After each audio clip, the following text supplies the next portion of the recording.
Happy Friday night, everybody. It's OC Steve coming at you once again, sharing some thoughts, comments, and opinions of what I just recently watched tonight on Friday of New Japan Strong. Usually I don't catch it when it drops. I usually wait to kind of skim through it on demand. But the thing that was really catching my eye was this match between Jon Moxley and Kenta.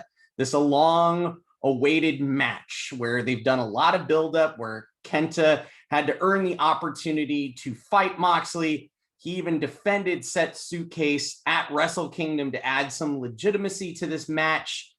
But at the end of the day, Kenta could not get the job done, and Jon Moxley still retained, which I think is kind of to the dismay of many New Japan fans sitting there just kind of scratching your head going, why did Moxley retain? He didn't talk about this belt at all in 2020, let alone did he hardly ever talk about New Japan in 2020 until he got the okay from the Forbidden Door himself, Tony Khan. And then magically we started seeing this collaboration of sorts where Kenta showed up.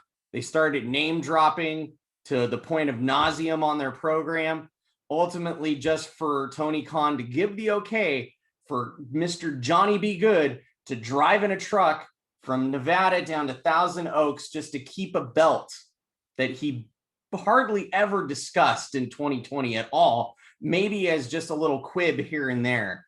It's very frustrating to me being a New Japan fan, trying to understand the logic behind what they are trying to accomplish by keeping the belt on Moxley, because that was a belt that was decaying in 2020. And there is a plethora, if you will, of New Japan talent that is here from the United States that could represent and carry that belt that I feel would be better suit for that position. Some guys that come to mind are obviously David Finlay, Juice Robinson, and even giving an opportunity to an up-and-coming rising star in New Japan from maybe the LA dojo like Carl Fredericks. This is a guy, Jon Moxley, who just doesn't care about the belt. He wrestled in the G1, had a couple cups of coffee with some matches, lost, retained, lost to numerous times this belt, and has really cared little about it or representing New Japan as a whole.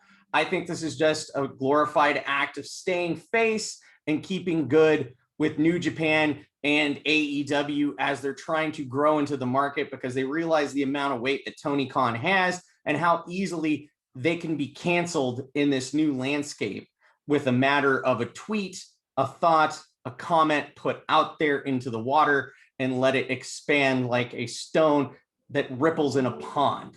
So I'm hoping that change comes eventually down the line, but it seems like it's not going to. This just seems like a wasted opportunity to put a belt on a guy who has been needing a title, that deserves a title, that put in the work, that created this entire storyline that seemed to fall on deaf ears. AEW fans are enjoying it, but New Japan fans are just sitting here left wondering why. What the hell was that?